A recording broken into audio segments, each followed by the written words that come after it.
Hi guys, welcome back. And today I'm talking about this new stock that I found, Huami. I think this stock could actually be like a 5x to a 10x in the next 10 years. Right now is a $331 million market cap, which is incredibly low for this company, I think, especially with the revenues they're producing. It's ridiculous. It's it's so undervalued that you don't that I can't just understand it. Right now it's up 6%, but it's been fluctuating a lot, anyways. So let's get right into it. And about the uploads, sorry I haven't been uploading lately. I've been busy with my website and my job, so I haven't been really uploading. But I have some new stocks that I really think could be like a 5x, 10x that you guys will be interested in. I think you guys saw it when Limelight is the next one I'm gonna do, so stay in tune.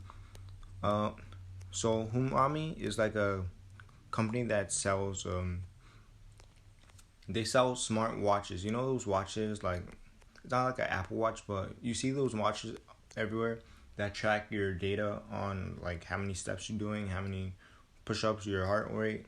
Yeah, they are the company that does that, and they're like the leading one in that industry. So this is a new industry, matter of fact, smartwatches and smart devices that track everything, and I think is a huge potential that could be a multi-billion-dollar company or multi-billion-dollar industry. Matter of fact, they're doing billions of dollars, and they're worth only hundreds of millions of dollars. So that's what I mean. It's very undervalued. So let's get into it. Huami is a cloud-based healthcare service provider with world-leading smart wearable technology. Since its inception in 2013, Huami has quickly established its global leadership and recognition in the smart wearable industry by shipping millions of smart wearable devices. In 2019, Huami shipped 42.3 million smart wearable devices, leveraging its powerful AI algorithm capabilities along with the massive data analysis. Huami provides 24 hours, 24/7 health monitoring service to millions of its product users. Huami seamlessly integrates smart wearable technology into the extensive application scenario of the ITO ecosystem worldwide, creating a smarter and more convenient lifestyle for its user. To use the brand um, Amazfit, whatever. Um, so they have like a brand for their watch, and they also work with another company, uh, Xiaomi, I think it's called. So they make smartwatches for Xiaomi, and they have a smartwatch brand for themselves. So that's a real weird relationship, but I think it's very powerful. One important thing I want to show you is this one. Humami unveiled 4 new products spanning 3 verticals that go beyond smart brand watches. So they are expanding to other things. So right now they're only doing smart watches really, but they're expanding, which is a good sign, to other smart devices and smart technologies, which is crazy. Which how much they're making just from the watches. So imagine if they do home studios and smart gym hubs and air runs and foldable next generation treadmills and power buds and all these other new products that they could start branding and start selling. That could increase their revenue so much from what it is currently. And currently it's a $331 million market cap, which is incredibly low for what they're doing, the volumes they're selling, the amount of revenue they're generating, and the amount of users they have. Matter of fact, so Humami owns a large biometric and activity database in global smart wearable industry. Humami mobile apps, MyFit, and HMI Fit work hand in hand with its smart wearable devices and provide users with a comprehensive view and analysis of their biometric and activity data. As of December 31st, 2017, Huami mobile apps had 56.1 million registered users from whom Huami collects multi-dimensional user data, including heart rate, electrodiagraph, weight, body fat composition, GPS, running tracks, steps, sleeping, duration, etc., with a wide range of biotech, biometric, and activity data from a large number of users. Huami is well positioned to develop new application scenarios for smart wearable technology and drive innovation. So not only can they use the data, I think if they do it legally, they could sell the data if they put the right get the right contracts and stuff and inform the people. But they could also sell the data. They could also use the data to make new devices that work with how the people interact with the device and stuff. So it's very important because imagine they develop a GPS running track watch or a headband or something like that. That could sell a lot of money just like that. Huami has been most preferred partner of Xiaomi. This is the partner business that I was talking about just a couple minutes ago. A leading mobile internet company and global consumer electronic brand to design and manufacture Xiaomi wearable products, which include Xiaomi branded smart bands, watches, excluding children's watches and court watches, scales, and associated accessories. So this is the partner I was talking about, the partnership. Anyways, it's very important on how they do this partnership because they make watches for this brand, but they also have their own brand, so it doesn't really get mixed up like that. That's a good thing. Also, I forgot to mention they have an app. They have applications, and I like companies that focus more on apps, like mobile apps, because I think mobile apps are really the future for businesses. Like, you know how websites were the future for brick and mortar shops and stuff? I think apps, mobile apps especially, are the future for the next generation businesses and stuff. Anyways, let's go into their board of directors. I'm not going to read all of this since I already read this, but if you want, you could go on to their website and you could read it. What? What type of beat should I make? Mahmoud, I'm doing something right now.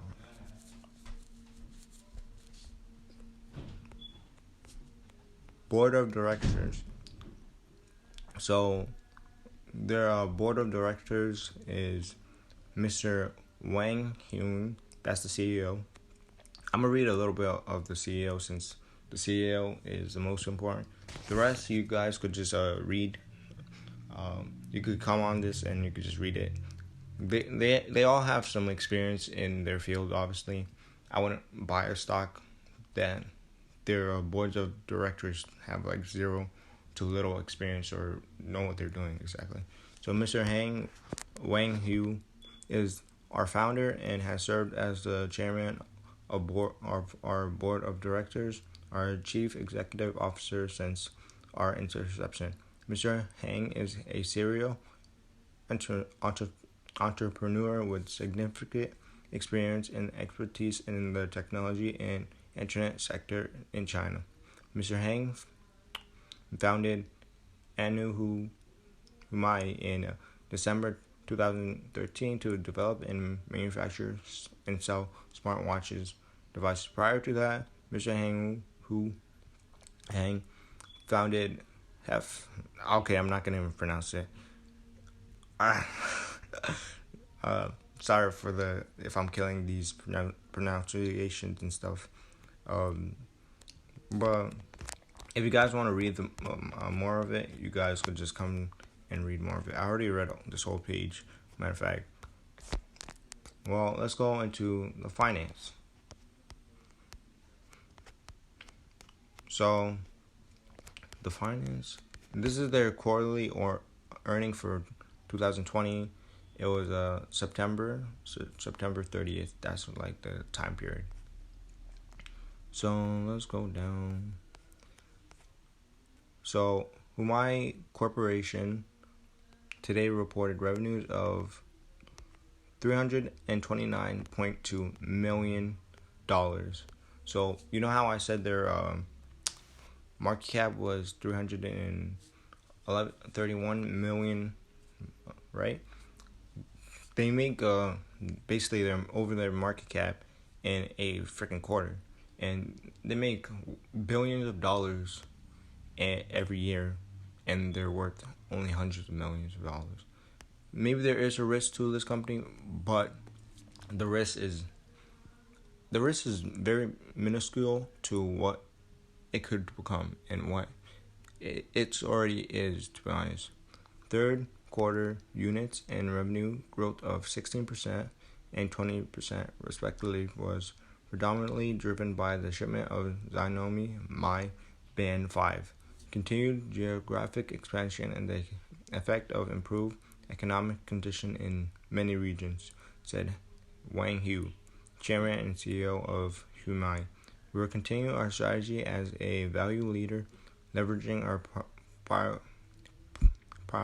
proprietary technology to drive feature and set prices points that are attractive to many budget ranges. And we launched a number of promising new products in the third quarter. At the same time, we are continuing to explore the healthcare service businesses with our partner like Prudential Asia in order to capture the opportunity in the fast-growing health service industry. Also, I forgot to mention the thing, I can't really say it. The thing is slowing down their business model if you really think of it. Because imagine how many people aren't going to the gym, how many people aren't really running like that, how many people are stuck inside and not really doing exercise as much. I know the home fitness gyms and stuff is booming right now, but still, imagine when this whole thing is over and businesses, gyms start to open up, people start to go running again, and they start exercising even more. The business could explode since once people start opening up, once businesses start opening up again, way more up again, and people start going out without any worry. So the revenue, $329.2 million since September 2020. Gross margin, 20%. And let's go down. You can also see their growth year over year. So from 260 million to 329 million, which is pretty good. That's like a 20% increase.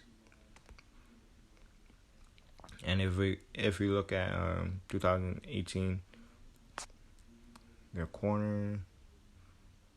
Yeah, the thing about this company, it does go up and down. So you could see why people are very hesitant to invest in this company. Total revenue, total units shipped in the third quarter of 2020 increased 16.1 year over year, reaching 15.9 million compared to 13.7 million in the third quarter of 2019. Third quarter revenues reached 329.2 million, an increase of 20% from the third quarter of 2019. The increase of the quarter was driven primarily by sales through Xiaomi, particularly the new MI Brand 5. Sales of self-branded product in the third quarter were primarily driven by new products, including the new HMI Fit watches and TWS earbuds. Both sequential and year-over-year quarterly revenues change can be affected by seasonality of purchase patterns globally, as well by timing of new product introduction. All right. So gross margin in the third quarter of 2020 was 20%, up 20%, compared with 25.2 in the year ago third quarter. So their gross margin did decrease a bit. I don't know exactly why, but it did decrease a bit. Gross margin and gross profit are affected by product mix, as different products have different margin contributions, and these can change over the life of a product. In the third quarter 2020, mix between Xiaomi and self-branded unit shipment was the same as prior year quarter, but gross margin was predominantly driven by lower margin of Xiaomi products compared to year ago quarters. Their research and development third quarter 2020 it was around 172 million, increasing 38% year over there, and 7.7% of revenue comprised, compared to 6.7% of revenue in the year over year, reflecting personnel addition and expansion of R&D activities for future and new product categories, including consumer products and an analysis solution for industries. The company believes the smart R&D investment is key, and that at this percent of sale level, it's adequately resourced to effectively develop and bring to market new smart devices and analytics for consumer and industry.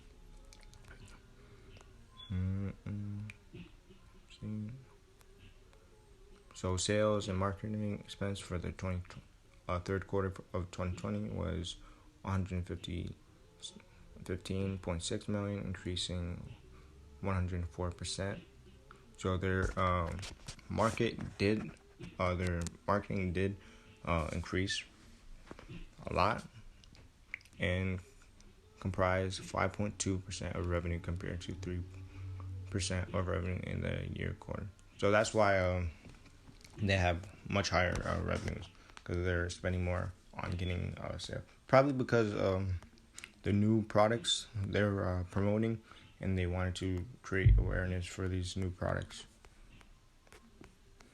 And let's look at their balance sheet.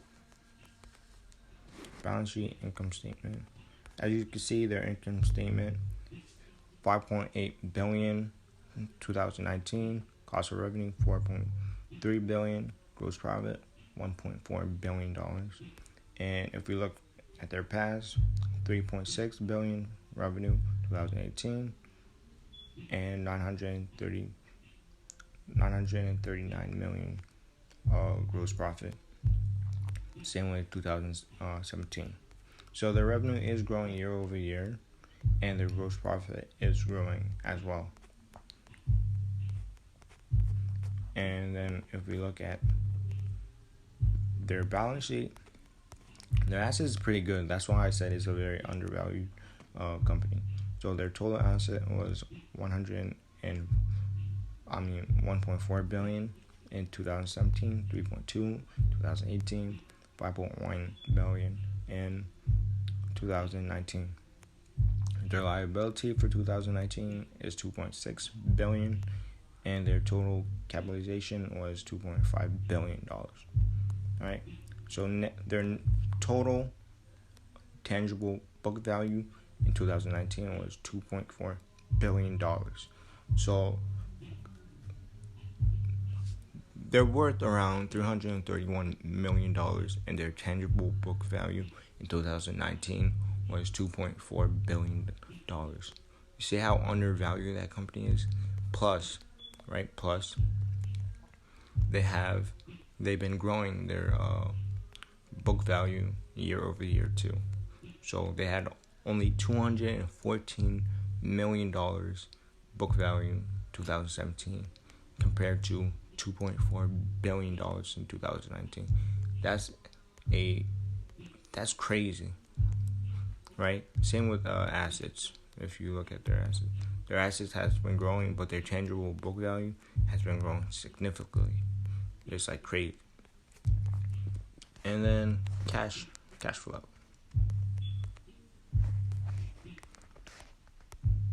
Their cash flow has been crazy. It's been up and down. So they had 238 million 2017, 707 million 2018, and they had 429 million 2019.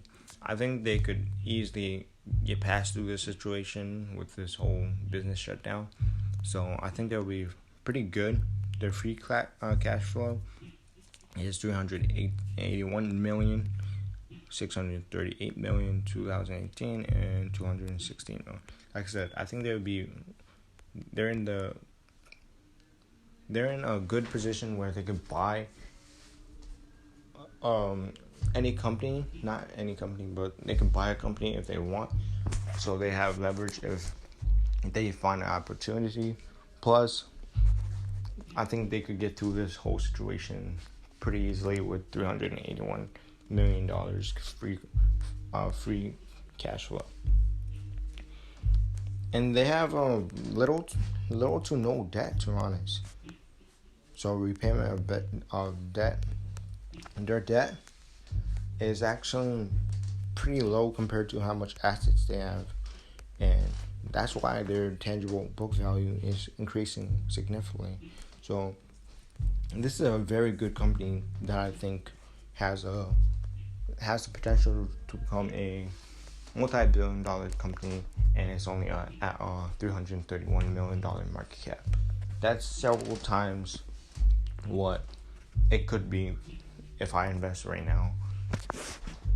And it's at a pretty good price. It's at a much fair value. It's very undervalued, even though it's up 7%. So if I just bought it, I don't know, a week ago, it would be like $320 something million market cap. But I think this is a great market cap right now, and I think the potential of this company to go up to, I see it being a $5 billion to $10 billion company pretty easily over the next 5 to 10 years. So that's a huge increase in my portfolio. Just investing $1,000 today, or just investing $2,000-$3,000, it's a no-brainer, to be honest. Well, that's it for this video. I seen that you guys were interested in Luna Innovation, the one for Luna Innovation, the company I reviewed. I'm gonna do some more reviews if you guys are interested.